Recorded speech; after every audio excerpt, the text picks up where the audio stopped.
حافظ عین صاحب اس ٹائم پر اس قدر معاملہ التوا کا شکار ہوا اور اب آ کر میئر کے انتخابات ہونے ہی لگے ہیں تو ایسا لگتا ہے کہ جیسے اب بھی کراچی کا سیاسی بلدیاتی نظام دو فریقین کے بیچ میں پنگ پونگ بال کی سی کیفیت اختیار کیے ہوئے کوئی اس طرف جو ہے وہ معاملے کو موڑنے کی کوشش کرتا ہے، دوسرا اس طرف.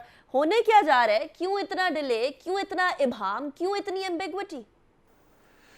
دیکھیں نیکا، مسئلہ یہی ہے کہ ایک سیدھا سادہ انتخاب 15 جنوری کو ہوا، اس کے کچھ دنوں بعد ہی میئر کا انتخاب ہونا چاہیے تھا. 11 اسی کا ضمنی انتخاب تو 15 دن میں ہو سکتا تھا اور مزید 15 دن میں یہ سب پروسیس مکمل ہو سکتا تھا. لیکن انفارچونیٹلی پیپلز پارٹی نے ڈیلنگ ٹیکٹکس کی، الیکشن کمیشن ان کا اعلی کار بنا رہا اور اس کے نتیجے میں جو ہے وہ آہستہ آہستہ یہ چیزیں ڈیلے ہوتی چلی گئیں. اور اس دوران میں انہوں نے یوسیوں پہ قبضے کیے، نتیجوں کو تبدیل کیا، ری کاؤنٹنگ میں یوسیز لیں اور پھر اپنے نمبر بڑھاتے چلے گئے.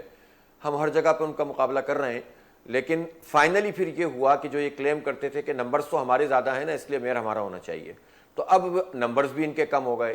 پیپلز پارٹی اور ان کے تمام اتحادیوں کو ملا لیں تو بھی 173 تک ہی پہنچیں گے، 168 چلیں 173 تک پہنچیں گے، اور جماعت اسلامی اور پی ٹی آئی کو ملا لیں تو 193 پہ پہنچیں گے.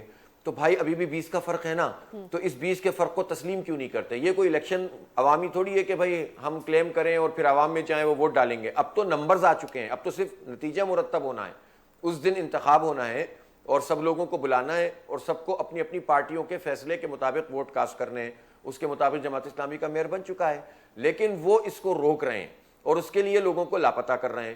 حکومت کی ذمہ داری ہے کہ کوئی لاپتہ کیسے ہو رہا ہے. مجھے آپ خود یہ بتائیے کہ کوئی الیکشن لڑے، 3 4 مرتبہ کیمپین چلائے اس لیے کہ 4 مرتبہ الیکشن کینسل ہوا، اور پھر اس کے بعد وہ منتخب ہو جائے، عوام کا منتخب ہو، اور وہ آدمی میئر کے الیکشن میں پارٹیسپیٹ کرنے کے لیے تیار نہ ہو، آنے کے لیے تیار نہ